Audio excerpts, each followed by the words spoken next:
Thank you guys so very much for being here. I recognize most of your faces from Donovan Hohn's lecture, and I'm really delighted that you were interested enough in his ideas and his presentation to join us this evening for this, what will now hopefully prove to be a productive conversation and discussion of his book, Moby Duck, which was the Sagan summer read this year. And so I know that many of you might have been exposed to the book that way, and also to his essays or a chapter from his book in your English 105 classes. So all of the faculty sitting here at the table have read the book, and Professor Lever has actually taught the book in one of his honors tutorials. And so I've asked them to come here tonight to, in a sense, extend the conversation that Mr. Hohn started when he visited campus last week, both about the oceans and oceanography and ocean studies, but also about the nature of interdisciplinarity and the ways that professors and readers from different disciplines and with different backgrounds approach his work and approach the kinds of questions that studying water makes us ask in the world. And so what I've asked the faculty to do is, especially since some of you might not know all of them, is to briefly introduce themselves and their own interests and their own disciplinary backgrounds. And so I'm going to turn it over to them for a few minutes, and then I've got some questions to start the conversation off, but then I would really very much welcome your participation in the discussion and your questions. So I'd like first to thank all three of our speakers for being here. So thank you. In order? Yeah. Sure. We'll go in the order you're sitting down. Going in the order we're sitting. Well, my name's David Lever. I'm a chemistry professor in my 21st year at Ohio Wesleyan. I'm from Westchester County, New York originally, so I still consider myself a New Yorker, not an Ohioan. And I came to Moby Duck completely by accident, actually. Some young man came to my doorstep one day selling the Columbus Dispatch to try to raise money to go to college. And usually I ignored that and leave the door shut. But for some reason I opened the door and he was nice and I felt bad. And so I bought the Columbus Dispatch. And a few weeks later there was an ad in the Columbus Dispatch for a book called Plastic, A Toxic Love Story by Susan Frankel, which I recommend if you haven't read it. And I thought, ooh, that would make an excellent topic for an honors tutorial. I could teach an honors tutorial about plastics, because we don't really cover polymer science in chemistry, and I've always been interested in plastics. So I went on Amazon and I ordered Plastic, A Toxic Love Story by Susan Frankel, and Amazon, as it will, said, customers who buy this also buy Moby Duck. And so I discovered Moby Duck by accident that way and bought it, and I've been using it in my honors tutorial since. Initially, I was interested in it because of the things about plastic that it talks, particularly the trip to Guangdong province, where most of the plastic products that come here and are sold cheaply are made. But then I also got more interested in the fact that the development of container shipping with those large container ships probably makes possible our current economy. So we talk about that in my tutorial as well. And I think that's enough for now. There'll be more coming. Hi everyone, my name is Amy Butcher and I'm one of the new faculty hires here at OWU, joining the English department. I am an essayist by nature. I grew up in Philadelphia and went to college at Gettysburg College in Pennsylvania before moving over to the University of Iowa. Farther, too loud. Before moving to Iowa City and the University of Iowa's writing program there, the nonfiction program. And I actually had the opportunity to meet Donovan Hohn when he came to the University of Iowa. And at that point, he had just published his really fantastic piece in Harper's, also by the same name, Moby Duck, and was kind of finishing up work on his book. And I remember finding it so fascinating, but I think more than even the work itself, what I found fascinating from an essayist point of view was the way in which Hohn had kind of opened himself up to adventure. Obviously, this is a book that has a main journey, the story of the ducks, but it also has all of these, I hesitate to call them tangents because I think they are interconnected and woven together, but there's something of journeys. And I remember his curiosity, I think, fascinated me. In terms of my own research and what I like most, I'm particularly driven to the personal and creative nonfiction. I love the sense of rumination that often is encompassed in a really fantastic essay or work of nonfiction. And so that was really kind of fantastic for me. As it happens, the summer after Donovan Hone was at the University of Iowa. I found myself going up to Sitka myself, which obviously is where a lot of this book takes place. And I've spent the last 3 summers, in fact, in Sitka teaching writing workshops there, among other places, and was actually so inspired. I mean, again, I think what I love about this genre in particular is that I do feel it's in a lot of ways writing an essay is something of a metaphor for life. The richer the material that you're going to write, it depends very much on the life that you're living and the opportunities you're taking, and for that matter, the questions that you're pursuing. I found it fantastic in reading his book that he was so driven and obsessed as to kind of find himself on the shipping this giant boat, kind of tracing their path. And so this summer, kind of on my own mini Donovan Hahn adventure, I found myself driving up the Haul Road from Anchorage and Fairbanks all the way up to Prudhoe Bay, something of a 23-hour drive. And I was thinking about him the whole time because I was tracing something of a story about the men and women who work up there temporarily. But I think, too, I love the idea that within this genre, one is encouraged to kind of seek out answers, and often impossible answers, which I think we'll get to in our greater conversation. But that's kind of who I am. Hello, everybody. My name is Thomas Walder. I'm born and raised in Germany. So my roots are elsewhere. You know, roots is radix in Latin. So I'm radically different in many respects from American culture. My primary job is to teach German language, literature, and culture on all levels. However, I have many other interests as well, involving all 4 campus divisions. My first love, believe it or not, was actually classical music, and I'm a trained pianist. Maybe not, not as accomplished as Frank Chu, if some of you heard him on Sunday. But some of you may know me as a serious chess player. Others may have heard of the group Sustainable Delaware, for which I serve as a board member and content provider for its newsletter, online and in print. I also serve on numerous committees, commissions, and task forces for Ohio Wesleyan, for the city of Delaware, and other entities. Generally speaking, I am, and I would encourage you to emulate that, an inquisitive person with a great curiosity about the world and its many mysteries.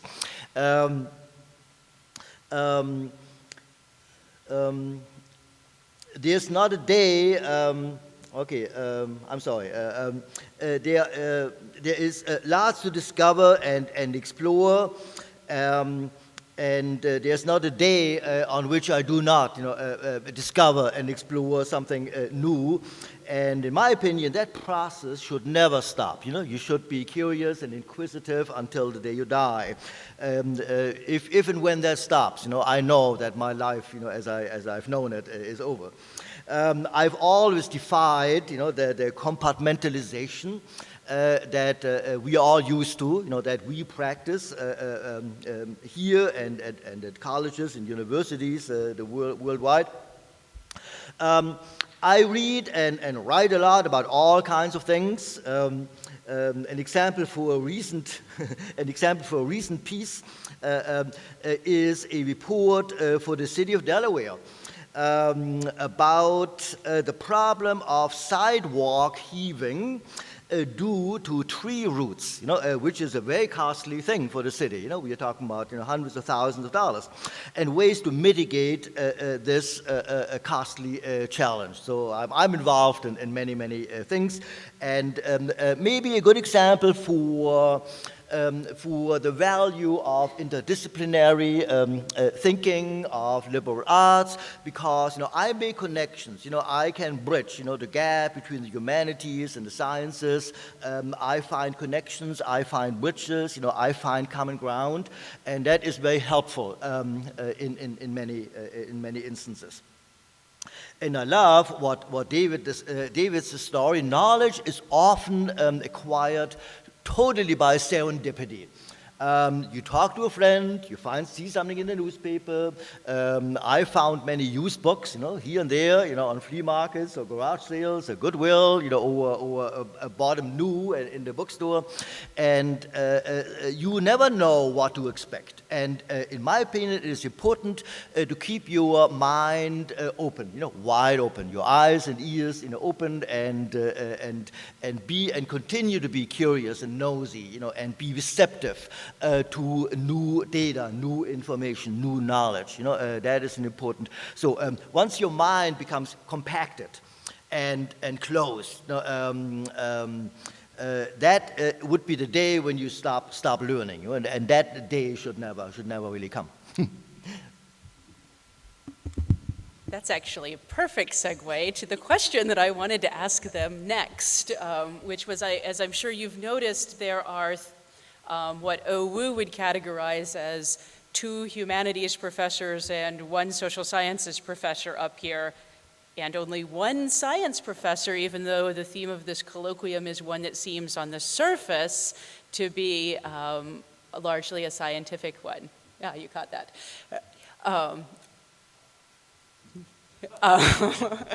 And so my question to this panel is based on one of the challenges that Hone raised, and he said that one of his goals as a English major with a master's in fine arts in writing was to, as Tom just said, to bridge the gaps between the perceived differences between science and humanities. And that's a noble goal. But how in practice do these faculty here think that we can start doing that? And does this connect to any of the things that you read in Hone? Do any moments stand out of, oh, that's how we can start to do that?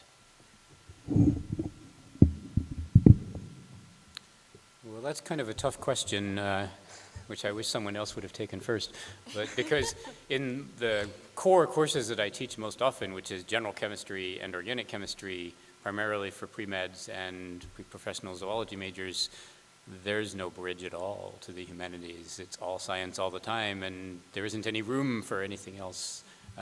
So the only chance I get to do that is if I'm teaching UC 160, which is actually currently one of my favorite classes, or if I'm teaching my honors tutorial. Because in the honors tutorial, we get a chance to discuss a little bit more about some of the things in Moby Duck that I found most interesting, which was the individual portraits that he painted of each of the captains of the boats, because they're so different.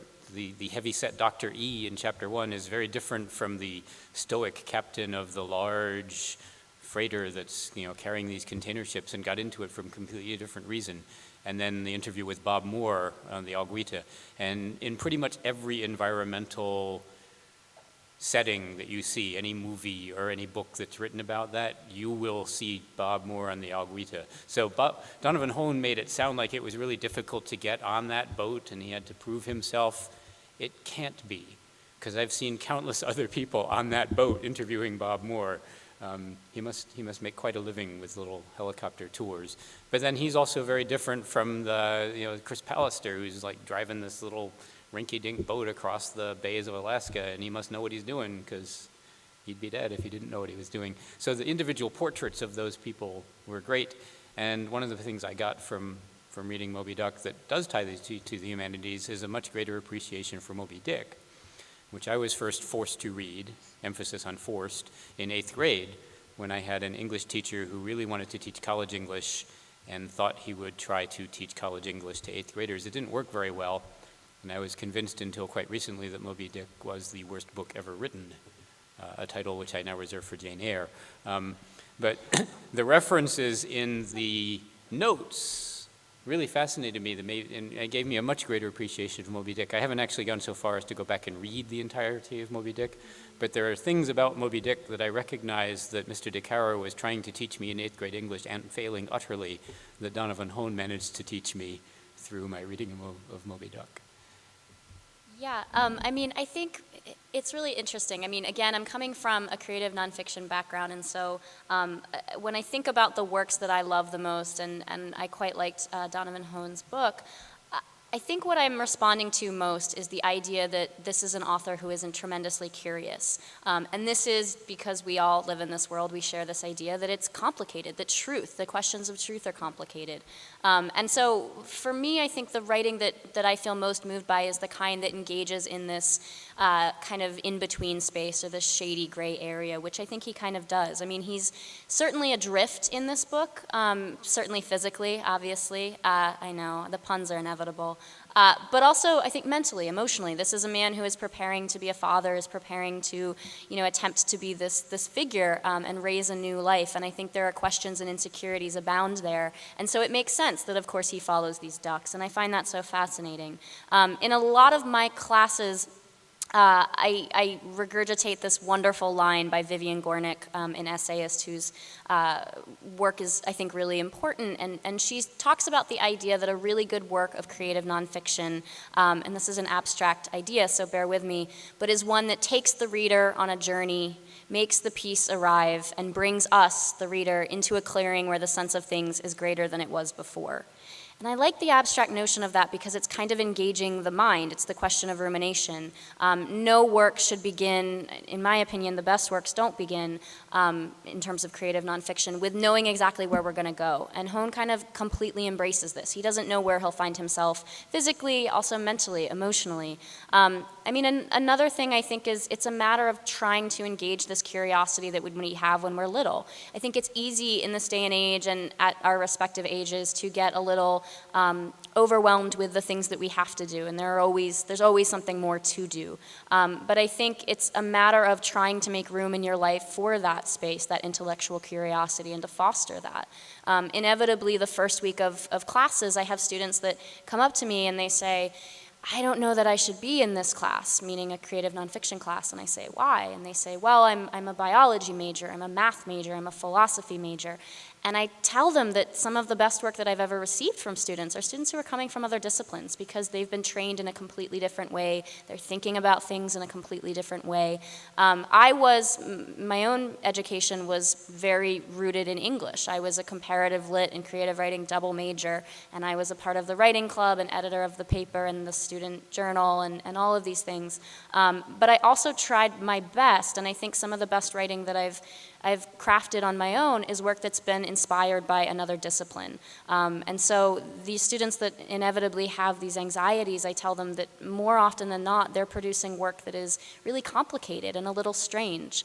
I had a student 2 years ago who wrote about a relationship with a roommate, and she compared them to some biological happening of what's going on inside a flower. And it was so weird, and it wasn't something that a lot of us could have ever come up with, and it was a piece that was startling and surprising and fresh. So I think it's kind of a long-winded way of saying that I think nurturing that and encouraging students to go out there and explore whatever it is, to do something with their summer, to put themselves in an unfamiliar environment. And another writer that I teach often is David Foster Wallace, and what I love is how he's able to make something that should be so familiar to us very unfamiliar. And in my classes, I mean, again, I think it's easier to a certain extent in a writing class because I'm telling my students, go do this thing and then write about it. Go without your cell phone for a week. Plant yourself in a rodeo and write about what it's like to be at a rodeo in upstate Ohio, or whatever it is that I'm telling students to do. And that work, I think, that sense of being vulnerable and being a little uncomfortable, inevitably, I find results in really strong and powerful work. And I think that's true of Donovan's work as well. Okay, let me add maybe a few more things. I'm a strong believer in knowledge. And, I've hopefully not wasted too much, of my life on frivolous activities, but I probably could have been more and should have been more let's say, deliberate, or about, acquiring knowledge. For example, I'm at home, most at home in the humanities and in the arts. My background in science is weak, too weak, I have to admit to my shame. And I wish, I could, if I had an opportunity to redo that, I would redo that. I would study chemistry and physics, and organic chemistry and inorganic and math, which I hated, when I was, your age. Math was beyond me. Now it is a gap. It is a lacuna. It is so. I would urge you to learn to use your years here at OWU and beyond as productively as possible, because the day will come when you should know something about business, or even golf, or dining etiquette, or classical music, or accounting, because it's all interlinked. If you are, let's say, you write, you're a fiction writer or whatever, sooner or later you have to face the question of money and financing and grants and accounting. So there's a link there. If you study the STEM sciences, science, technology, engineering, math, the STEM sciences, they should be based in ethics and morality. Angela Merkel, the German chancellor, is fond of saying not everything that is technologically feasible should be done. I agree. We can build nuclear power plant, nuclear bombs, but should we do that? No. There should be ethical and moral factors. That. So, okay, I'm stumbling here, stuttering. Technology should be, and science and technology should be rooted in questions of philosophy and ethics and morality. The two should be interlinked. Okay? If technology goes on its own and leaves ethics behind, the result could well be a total disaster. Okay? So there's a link there. I'm heavily involved in environmental issues from a humanities point of view, legal point of view, politics, social science point of view. But environmental studies, environmental science should be based in science, and I, to my profound regret, I know not enough about chemistry, and so on. So it is all interlinked. Let me say one other thing. Many of you heard Hohn on last week. Many of you read his book. What struck me when he spoke here last week, he does not explain the world to us. My impression was he gives us pieces of a jigsaw puzzle, here and there, and take that, disjointed somewhat, different genres. He read from his book, he told anecdotes, he showed some pictures. So it's like so he does not explain the world to us. That is our job. And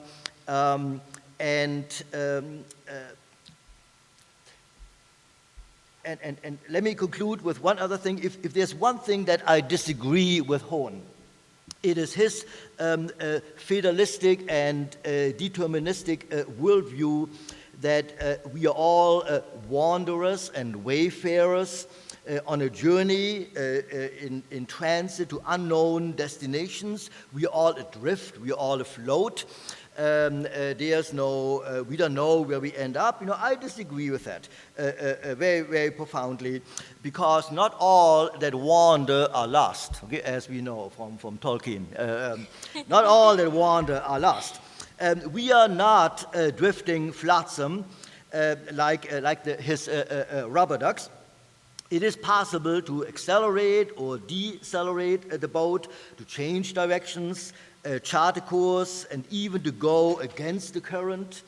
We do have some control over our fate and destiny. We can learn, we can improve, we can refrain from doing certain things, we can make choices. We are not just floating junk objects, we are subjects, living beings endowed with dignity and with the ability to make choices, and there's also free will. So that's one area where I think, he may give students a somewhat pessimistic, outlook, on their lives. It is possible, take control of your lives. It is possible. We don't have total control, admittedly, but the little control that we do have, we should exercise. Okay. I was going to say, you have to be a little bit careful, though, when you're going against the current, because if you choose the wrong angle, you'll get into synchronous rolling, and you'll be seeing green water from the deck. Agreed. I was going to say I actually do more often than not feel like flotsam, but I do. But I also agree. I mean, I think obviously there is a lot of control that we have as individuals.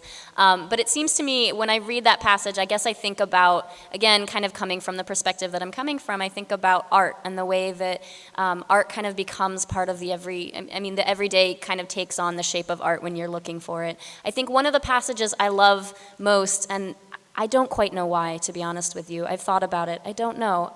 Is the idea of the mouse. I believe his name is Charlie, the mouse, the construction paper mouse that he sees on the. Do you remember this moment? So there's a construction paper mouse, and he's teaching in his school, Joshua the mouse, that's what it is. But he's walking down the hallway of the school where he spends all of his time, he works there, and he realizes there's this little paper construction mouse, and a student has cut it out and written, the mouse's name is Joshua, and everybody in the class has done this. You can remember elementary school doing these sorts of things. And the student has captured it, as all the students have captured their mouse, captioned it with, my mouse's name is Joshua, he is 20 years old, he is afraid of everything. And that moment in the book, it's such a light moment and you laugh a little bit about it, but then Hone goes into conversation about the philosophy of childhood and the sense of childhood being this wilderness, and that in many ways, when he recalls his own childhood, he felt adrift. He felt like one of these little rubber ducks floating on the ocean.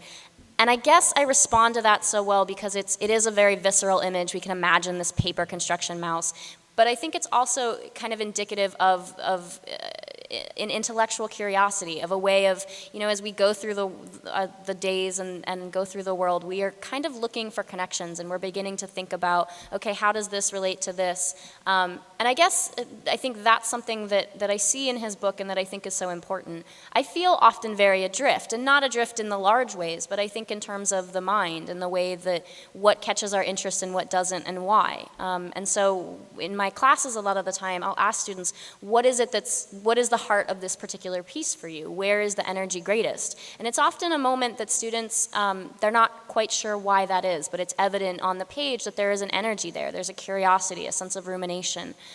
So I don't know. I kind of feel it's important in a little bit of a way to be the flotsam, but don't get lost. Right. I guess in listening to Tom's comments, I, on the one hand, completely agree with his idea of, and his own regrets about being a little less deliberate with his reading than he maybe wishes he had been. And we all experience that, especially by the time that those of us up here, by the time that we have locked into our disciplinary identities and we have gotten our advanced training, and you think, wow, I just kind of accidentally wound up here. Maybe I should have been a little more deliberate in how I got here. But I think often, and so I do agree with Tom's statements to you guys about, do think about how you can, in fact, change your momentum. I mean, the difference between real ducks and rubber ducks is the real ducks have that saying of they look calm on the surface and then they paddle like mad underneath the ocean, underneath. And so paddling like mad can help you steer. But I think that especially one of the things that I hear a lot from people, from undergraduates and from people in your stages, is this fear that you have to rigidly pursue a plan. And I think that in some ways, overemphasizing the drifting and saying, hey, everybody's drifting. The people who have been doing their jobs for 25 years are drifting. The people who are seemingly in control of things, everyone's drifting in different ways, and so it's okay to let that happen. And I think that's the parallel, more optimistic message, I guess, from the drift. But I guess one of the things that I've been curious to hear some of your reactions to, too, and then we can throw it back to these guys, is a lot of people have been talking about how much Hone asked you to question certainty, asked you to say, hey, pictures aren't real, knowledge isn't real, we don't know anything. And he was really hammering that home, this idea that everything that I'm about to tell you is maybe not true. And I guess I'm a little curious if some of you wanted to talk about your own sense of uncertainty in his talk. Was that something that you found interesting? Was that something you found scary? Was that something you found to be a bit of a cop-out? What was your response to his invoking, we don't know, we can't see, we can't know? And then I'm going to let them think about this as well. Or did you want to answer now? Give students a chance. Yeah. There's nothing worse than a panel discussion where the panelists are the only ones that talk. We have, yeah. What's your name? Shelby.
Yeah, I would agree. I mean, right now I'm teaching a writing essays class, and my students, some of you are here, my students have been discussing, we had a week of talking about truth and the nature of truth in creative nonfiction and the responsibilities that writers of creative nonfiction are held to, and the issue of, we've had these very conversations, what is truth? I mean, are we talking about the emotional truth of something or the factual truth? And what happens when those two things are in perhaps direct conflict of one another? One essay that I kind of recall teach and think about often when I'm thinking about this issue of veracity in nonfiction is Joan Didion's On Keeping a Notebook. And she writes about, for those of us who keep notebooks, which are probably a lot of us, whether it's a daily entry or whether it's quotes or lyrics or something that you're responding to on an emotional level that you jot down, Didion talks about that we're doing this for ourselves, that we're told, we're brought up in the ethic that everyone else is so much more interesting than we are, and she says, yet our journals give us away. We're logging things that we see as important. And often when she tells her story of the truth, when she says, don't you remember that party where, my father brought crab, and people will say that that party never happened. There was no crab, it was winter. And so she talks about kind of the complications of memory and the complications of trying to portray something that happened in the past. And so, I kind of find that work interesting, and I think that quote in particular is really wonderful. Which is why, in some ways, I think this idea of memory versus fact might have struck some of us also in Hone's talk, with the idea of, well, photographs show something that really did happen, and then he proceeded to take apart all his photographs. Thoughts on that issue of photos and truth? Joshua.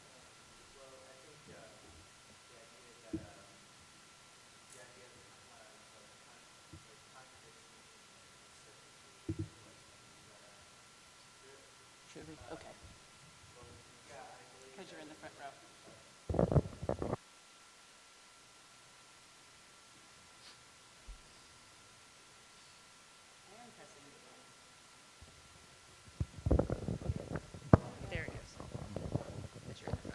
The idea that the idea of uncertainty is that of the whole thing. Well, I did think it was a little confusing as to like how I was like the point he was trying to come across. I kind of thought that was a bit confusing, but after a while, I kind of began to think of the idea of that deep down, like when it comes to history, we can never truly be certain of what can really happen. And especially with photos, and that we really never can get the full context of some photos that we can see in history, and that there's always going to be some kind of uncertainty and there's a chance that we may never actually get full closure of anything. So I find that it's an interesting thought that he actually added to his stories. And since you invoked history, I will say that's something that I, in my own discipline, wrestle with all the time, because we are always treading a really careful line between what can we start to prove and where do we have to start imagining things. But we sort of also, as culturally, imagine that Professor Lever's answer is going to be very different, but I suspect it might not be. Well, I was going to say that in science, we just tell increasingly sophisticated lies as you go from the first year to the second year to the third year, because typically we find that the real understanding, if you want to get into the depths of it, requires more math than most people are capable of understanding, even if they tried to study it. So we simplify things. We have to simplify things because you don't know enough math to understand the truth. And then the second year you understand a little bit more math, and so we get a little closer to the truth. But probably only about 0.1% of the population, and I'm not one of that 0.1%, is actually capable of understanding quantum mechanics. And I think there was a famous quote by, I think it might have been Heidegger, that said that if you think you understand quantum mechanics, it just shows how little you understand about quantum mechanics.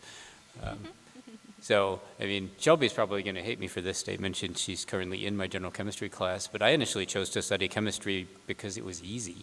And so I didn't have to work very hard in chemistry. And in my philosophy classes and history classes, I had to do a lot of work. So I said, well, chemistry's easy, I'll study that. But chemistry is not what I study now in my spare time. What I study now in my spare time is actually comparative religion. And that's probably what I would major in if I had to choose what I was going to major in right now. And before that, I studied music history and read a whole bunch of books on the history of Western classical music. And during the summers, I teach ballroom dance, and I'm a DJ for ballroom dance groups. So there's not a whole lot of chemistry going on in my leisure time. Chemistry, I just do that because it's easy. Do you guys have questions for this panel before I go back to my questions? I just wanted to touch on that drifting point that was brought up. What if that drifting is not so much of a drifting, but an unconscious pull of what you really want to do?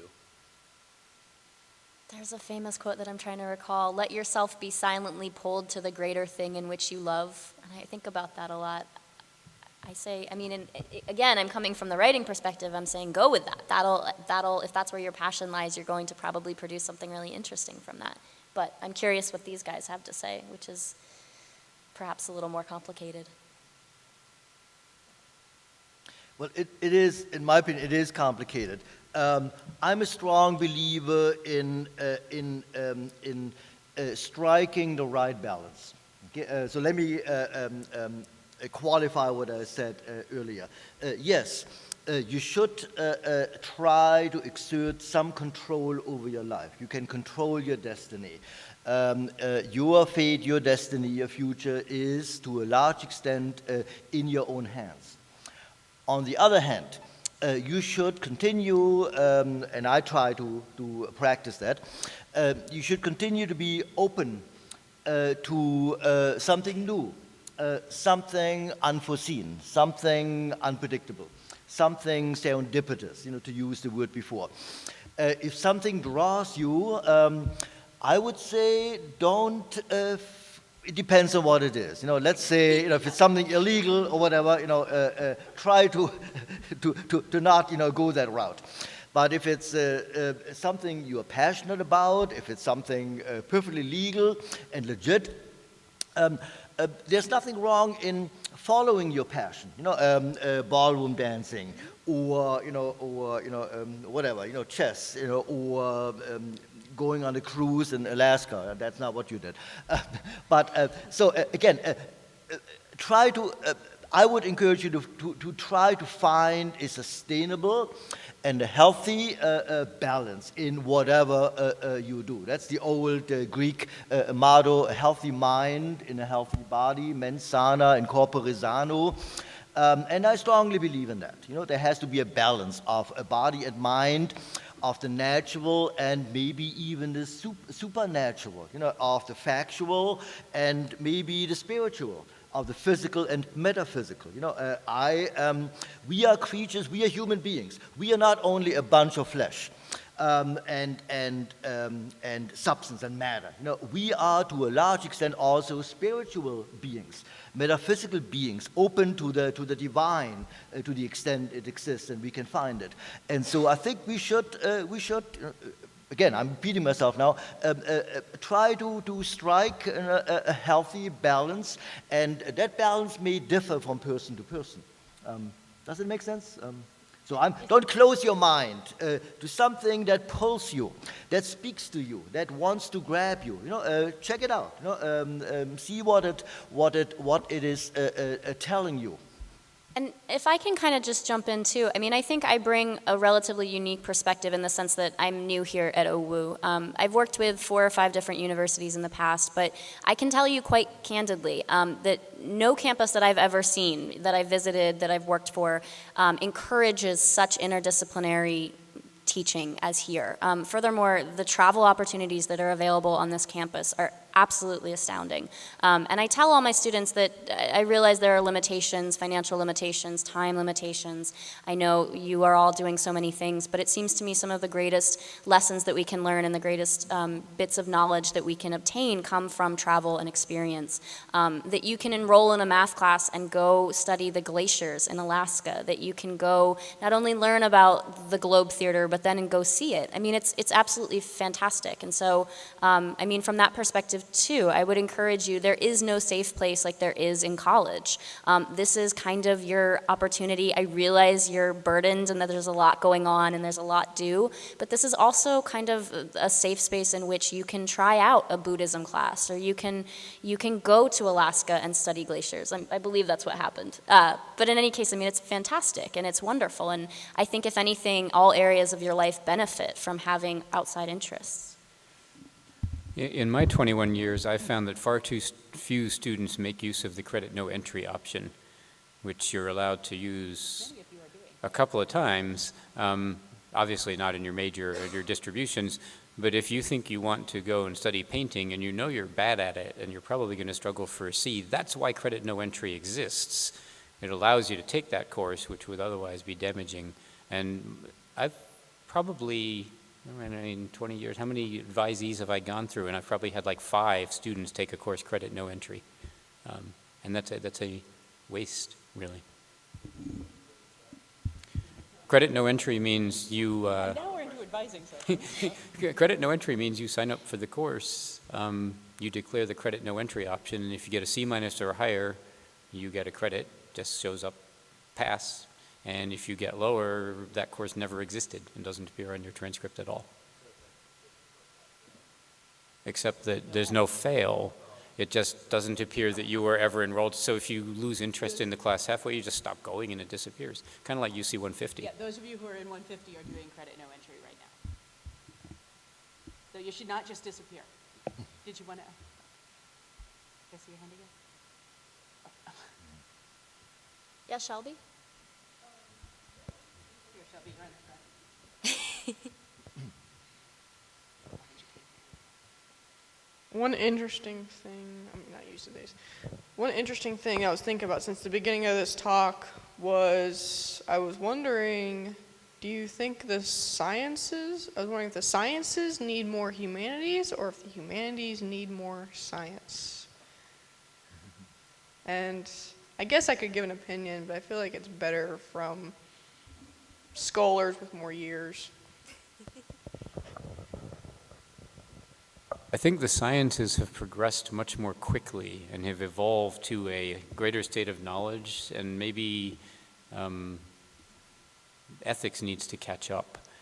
That's one of the reasons I'm kind of interested in comparative religion right now, because I feel like science can tell us how to do a whole lot of things, but science is very bad at telling us whether or not we should do them.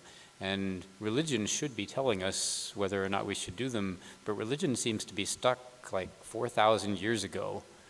And so I can't quite figure out why religion hasn't evolved to catch up, and maybe philosophy the same way. So to some extent, I feel like the sciences are here, and the humanities need to catch up with telling us what we ought to do. It seems to me we could all benefit from a little more of each other's perspective. I'm thinking specifically, I was interested in Donovan Hone, and as I read this book, I wanted to know more about him personally. And I found this really great interview that he did in The New Yorker, where the writer kind of asked him, I mean, if you were at the lecture last week, you heard him say that he has absolutely no scientific training. One of the questions was, you know, you must have so many degrees, you must have a degree in science, and he said that no, that he has absolutely no formal training, that he was just curious and wanted answers, and tried to obtain them. But in this interview, he talks about how he initially wanted to be a marine biologist. He says, growing up by the San Francisco Bay, I used to dream of becoming a marine biologist. I even attended an oceanographic summer camp on a Coast Guard boat where we got to study the opacity of the water beneath the Golden Gate Bridge, something I still remember. And we did a joyous amount of exploring in the, I'm going to pronounce this wrong, littoral zone. That dream, is it littoral? Littoral, excuse me. But that dream ended in a high school chemistry class. I wasn't very good at balancing chemical equations, but I was pretty good at writing about science. I loved it when my teachers included an essay question on a science test. But the science in it required a painstaking and at times brain-hurting education, hours reading textbooks and papers, but also listening to some admirably patient teachers. One of the great things about traveling abroad research vessels is that you can spend the long days under steam pestering scientists with questions, which he certainly talked about. But I think that's so important, is that he's kind of embracing this idea that from an early age I really loved this, but I didn't quite have an aptitude, and so I found a way to remain in this world, and literally, I mean quite literally, traveling on this vessel, even though he considered himself much more a writer, a person involved in the humanities at that point. Yeah, go ahead. It's easier than passing around. In sort of response both to your question and to the gauntlet that Professor Lever just threw down, I actually am not sure that it's as simple as one discipline is ahead of the other. I really think that it's the nature of different disciplines have better abilities to ask different questions. And because I'm actually, and I talked with Donovan Hone about this over lunch, I could very well have written that exact paragraph. I came to medieval history out of a high school background and an early college career in which I wanted to be a freshwater ecologist. And I did AP chemistry and AP bio and majored in ecology and picked my college because of it. And the whole time, back to your very first question, there was this little niggling tug that this wasn't fitting right, that something else was more interesting in terms of questions. I just kept coming back to these history classes and these environmental history classes, and I realized that I was interested in human motives and that science hadn't figured out how to do that. And that, that history and the humanities, even though they might be 4,000 years old, are 4,000 years old, who have figured out how to ask those questions in a way that some of the modern sciences haven't. So I think that it's really not who's ahead of who in a race of knowledge, but who's more experienced with asking questions. And I think if we listen to each other's questions more often, as well as listen to each other's answers, we'd probably all be better at what we do. Speaking of which, questions? Thank you. Dr. Lever is, I thought that was an interesting point. I was wondering, and you said you don't really understand why religion is stuck 4,000 years ago, but could you maybe say a little bit more about why, because it does make some sense that technology has kind of exploded and scientific research has exploded in the last 100, 200 years, and maybe why philosophical humanities questions kind of have a longer gestation period. But do you know, I'm sure you have some kind of understanding. You say you don't really know why, but it's maybe slightly. I guess what I was really getting at with that comment is that science has given us the mechanism to be beastly to each other in new and different and more destructive ways, but it has not solved our inherent desire to be beastly to one another, which seems to be manifesting itself all over the world, and particularly right now. It seems that that's more of a religious question. So all of the religions, when you read the scriptures, are kind of peaceful in nature, but that doesn't seem to be the way things play out in the real world. And it seems that at some point there ought to be a coming together where you can figure out how religion can actually kind of solve some of these problems of human interrelations. Because science can't answer those questions, as someone was pointing out. Science can give us the ability to make the atomic bomb, but it can't give us the will not to use it.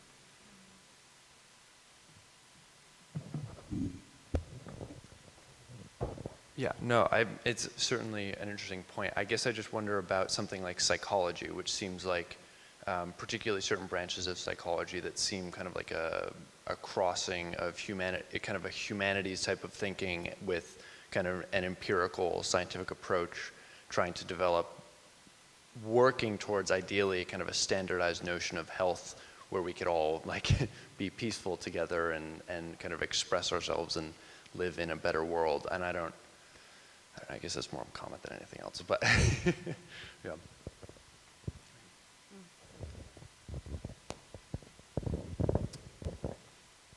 Obviously, all of you guys come from different backgrounds. You all have different experiences, some of the similar experiences. And when you read Moby Duck, how did those experiences and backgrounds, how did those affect your reading, both positively and negatively?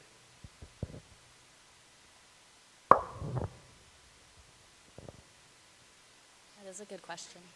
You have left him dumbstruck. Well, I can maybe try to start. The book is as puzzling and rich and chock full of stuff as the world itself. To me, the book is a representation of the world. The way you decipher the book, to decode the book, is similar to the way you would decipher and decode the world. You know, I think he did that intentionally. The world is round. The book uses a lot of circular structures. The giant ocean gyres, you know, are round and cyclical. Now I forget where I was going with that. My apologies. So the book has 1,000 elements, but what would, from my point of view, what I am mostly interested in would be the question of knowledge, of epistemology, which I think is central and foundational to every discipline there is. I'm suffering, I did suffer from hay fever these days, and I had sleepless nights. So the other night, I started to read a new book by Thomas Piketty, Capital in the 21st Century. You know, it's a massive, you know, famous, you know, it came out in English earlier this year. So I started to read it. I'm not very far yet. But Piketty starts out by asking the question, what do we really know? We think we know, we have, you know, biases, prejudices, we think we understand, but do we really understand? No, you know, he says.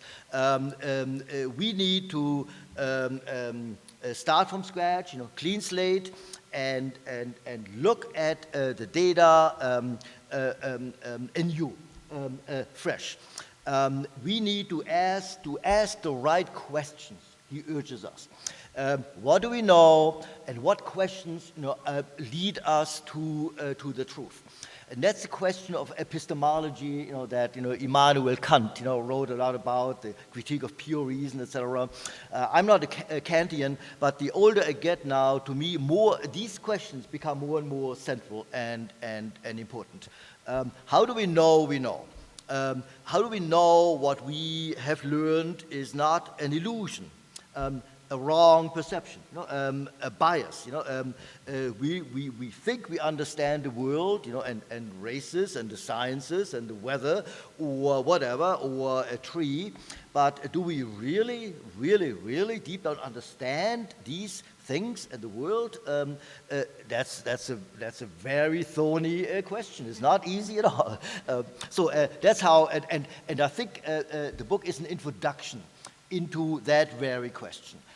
How do we know? How do we learn? How can we understand? We see something, but what does it mean? That's an open question. I mean, yeah, I think it also depends on what we're looking for when we read, and also what that reading experience is like. So to share my story, I mean, I was in the Arctic when I was reading this. I had it mailed to me. I was so excited to come here. And I was reading it in the Arctic at night, and I was thinking about, so here I am in this like modular unit in Prudhoe Bay, Alaska, which is a town with 0 permanent residents. It's this industrial complex, a series of warehouses. There's no restaurants, banks, grocery stores, so you get a sense. So I found myself really kind of immersed in this book because it was something to do at night. I didn't know anyone up there. But for me, I mean, I think so all that to say, this was something of a pleasure read. It was something that I look forward to returning to. But also as a writer, I mean, I find myself inevitably reading something and thinking, why can't I do that? Why can't I do that? And also at times being like, I would question that. If this were, for those of you who have been in writing workshops, there are moments in this book that I think, I kind of wish, this book had been under workshop, and someone might say, not that in any way that we have a better idea of what to do with his book than he does, but there are moments, I mean, this is a dense read. It's a very dense read. There are moments where I found myself entirely captivated. In a lot of ways, it was kind of like bobbing on the ocean, where there are these highs where I feel so engaged, and it's the prose is really full of energy, and it's animated, and we're laughing, and there are these wonderful moments, and then there's also this kind of this dropping down in a way where we're kind of analyzing these really huge philosophical questions, or we're looking at the science of things, which because I'm coming from the discipline, I have curiosity about that, but it's perhaps not quite where the energy is for me. What's remained now in the 2 or 3 months since I've read this book is I keep thinking about that last image. And for those who've read the book, he's now a father, and he's with his son, and they're collecting pine cones and dropping them in the water in New York City, and tracing them, running along the sidewalk, tracing them. And he's saying, these are going to go here, and they're going to go there. And he says that there's no way to know that in all likelihood they're not going to go there, but isn't it fun to wonder? And as a writer, I think about that scene, and it's so important. It symbolizes so much. We also have the full circleness of he's now a father, and it from this passage seems like he's doing a fantastic job. And so in terms of what I was looking for, again, coming from the writer perspective, it was seen. It was moments where I felt like the author was presenting something, an emotion, an experience is very authentic. I had a much easier time because I was teaching a course on plastics, so I was looking for very specific things in there. I needed my students to understand that plastic doesn't come from China. Plastic products come from China. Plastic comes from the Gulf Coast and is essentially a free raw material that's a waste product from oil refinery, which we would be doing for fuel anyway, and so that's why plastic products are so cheap. I needed my students to understand that without the development of post-Panamax shipping, container shipping, plastic products wouldn't come from China. Plastic products would come from Mexico because it would be impractical to bring them back and forth. I needed my students to understand that recycling is much more developed on the West Coast than it is on the East Coast and the Midwest, because the recycled plastic goes back to China on those otherwise empty container ships where cheap Chinese labor picks the numbers apart, because we can't afford to get anyone in this country to do that. And so all of your recycled plastic that comes here actually has to get trucked to LA and then put on these boats and shipped back to China. So there were lots of things that I needed my students to understand about the ecology of plastic, the science of plastic, the philosophy, how plastic has completely changed our culture. I needed students to understand that the bigger problem of plastic being selected in the ocean isn't necessarily the particulates, it's the fact that plastic in water tends to accumulate toxins because of hydrophobic interactions between the plastic, which itself is hydrophobic, and many of the toxins which adhere to that. So there were lots of facts that I needed to make sure my students got, and there wasn't enough time to get bogged down in the greater philosophical questions. Which is fascinating because, as you might imagine, since I chose this to be the book for this session on water, I was reading this book also pragmatically, but from a very different perspective. And I think this gets kind of at the core of your question is, I was looking for how this could stand in for discussions of the complexities of water systems and of the different ways that humans use the oceans and use water and pollute water and think about water and have interacted with water both today and in the past. And the fact that the whole thing invokes Moby Dick, this idea of the human interaction with water being deeper than the human interaction with plastics. And so I was reading it from a very different perspective, and my questions then also tended to run around, okay, so how do I fit the oceans into a discussion of water? And to what degree do we think about freshwater versus oceans? This will be one of only two Sagan topics that directly deal with oceans instead of freshwater. So it's like, what's the difference there? And do we think differently about the oceans than we do about rivers? And so I was asking a bunch of different questions in my head as I was reading this. Do any of you have different kind of mental conversations that were going on either in the talk or while you were reading parts of this book that show your own interests?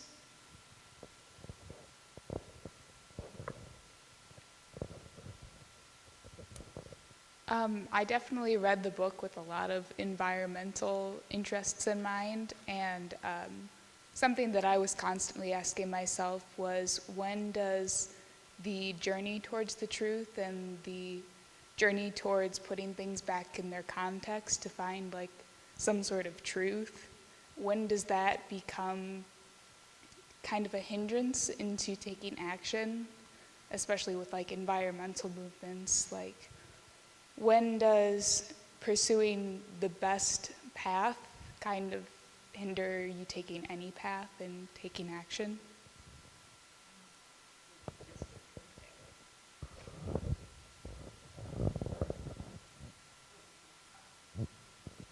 You might be specifically thinking of the whole Go AK thing where they're cleaning up the beaches in Alaska, and it's absolutely futile to do that because they'll be covered again by next year. So when does the realization that that's futile stop you from doing a beach cleanup at all, because you recognize that there's probably no point? I took my UC 160 class down the Scioto River sweep this past Saturday, and we pulled 27 tires from the water, and I bet you next year they'll pull 27 more tires from the water. But at least those 27 tires aren't in the water anymore, so we did something.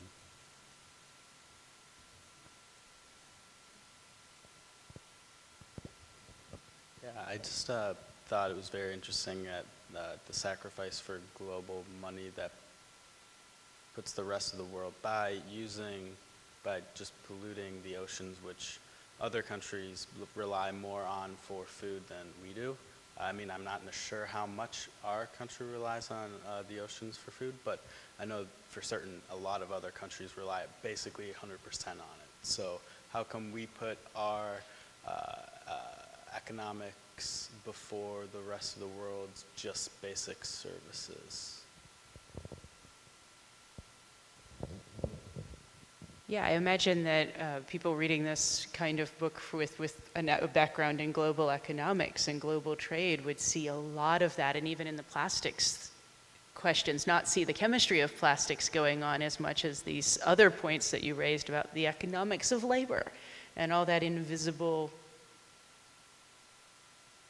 wrestling between different groups' needs.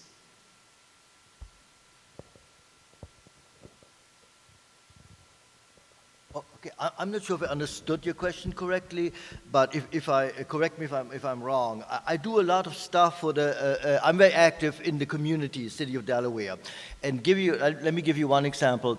And Delaware is a typical municipal city in that respect. There is a factory. Who wants to expand, or build a new, plant, wants to come here and they get a tax rebate. Now, that factory pollutes. There's air pollution and noise pollution and water pollution. But, so what should the city do? What should any city do? There is the tension between jobs, 100 new jobs, on the one hand, and a healthy environment on the other. That is a tension that is typical, worldwide, nationwide. And typically, jobs, the economy, okay, the jobs, the income, trumps environmental concerns. That is the unfortunate reality. Again, I'm an advocate for balance. I'm not saying shut all the factories down. That would be nonsense. But it should be possible to convince polluting factories to install filters, and scrubbers, and reduce their emissions, and be good citizens, be good neighbors. That's where I'm coming from. But it is the unfortunate reality that all too often when a poor city, Delaware is not poor, but when a poor city is faced with, 100 new jobs versus expensive, scrubbers and filters, etc., the jobs win. Okay, is that what? So the economy seems to be front and center in this country. That is the number one interest, in this culture anyway. It is not everywhere in the world this way, but it is the reality here.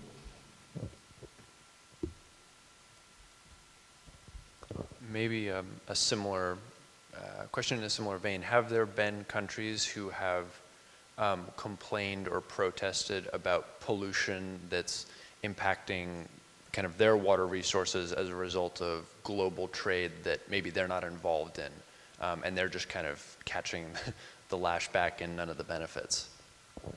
Or I don't know if you guys can answer that question. Well, this isn't a plastics pollution, but there was actually a documentary out last year that was part of the Sagan last year. Anyone remember its name, about the island nation that is basically being forced out of not only its livelihood but its homes by global warming? And they're a pre-industrial society largely, so they're definitely not contributing to the carbon outputs, but their world is literally disappearing under their feet. Do you remember the name of that one?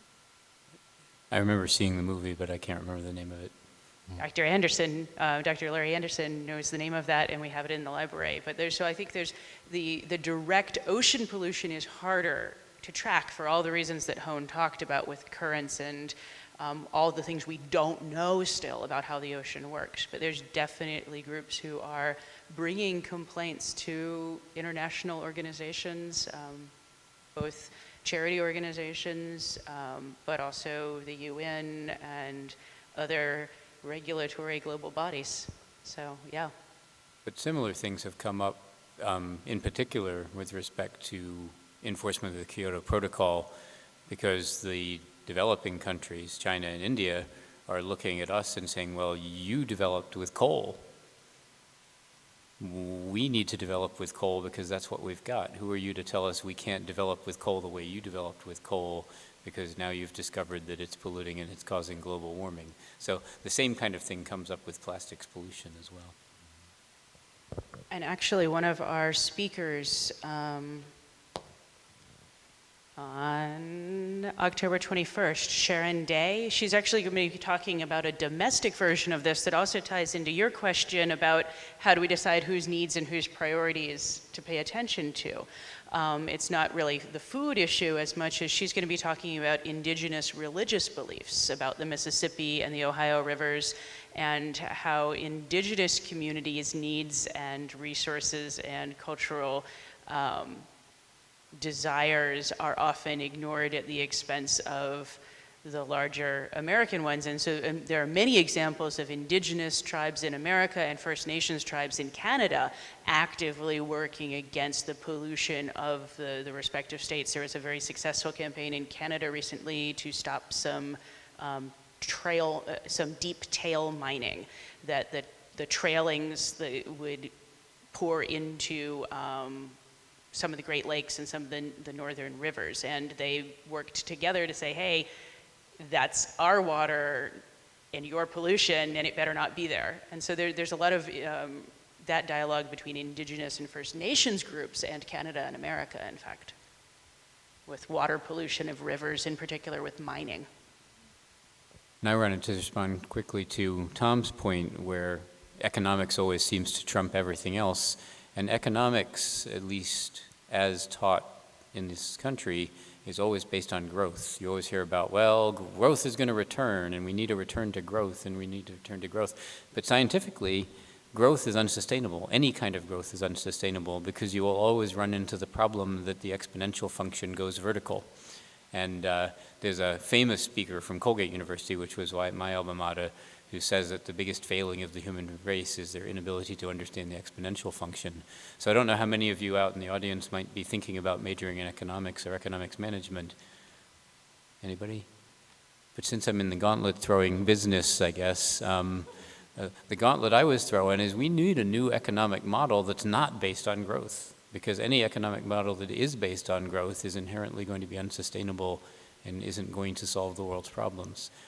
There's been a move lately to go away from gross national product to gross national happiness as a measure of countries' relative success. I don't know if any of you have read about that or are familiar with that concept.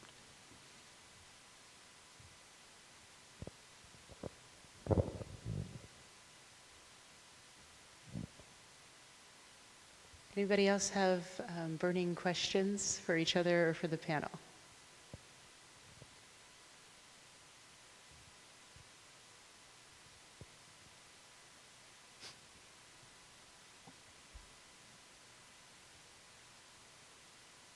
Okay, panel, do you have any final thoughts?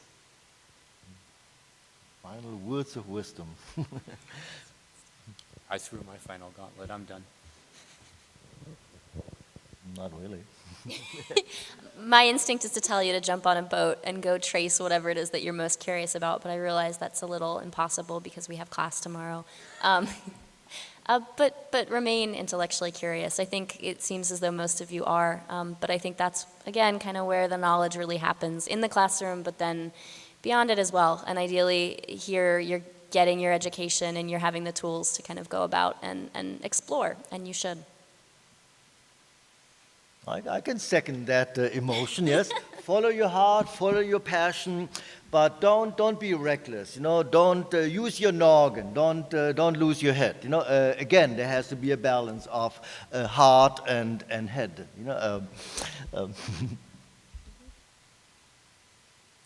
And I guess my final thought would be to thank all of you for coming and being so attentive and engaged. And to, I guess my where next would be, I'm sure many of you are already planning on coming to the Sagan talks that you know interest you. I would say come to one that you know nothing about, or come to one that you would think at first blush, I don't want to learn about that. And let that serendipity have a chance to work. Let some of that cross-disciplinarity have a chance to work. If any of you are interested in continuing this conversation with your peers and with others on campus, look in the OWU Daily tomorrow for the announcement of the times of the Moby Duck discussion groups. They're going to be led by both faculty members and student leaders, and they are going to be posted in the OWU Daily. They're going to be an hour long. You don't need to RSVP or anything. You can just drop by and join in that conversation. So thank you very much.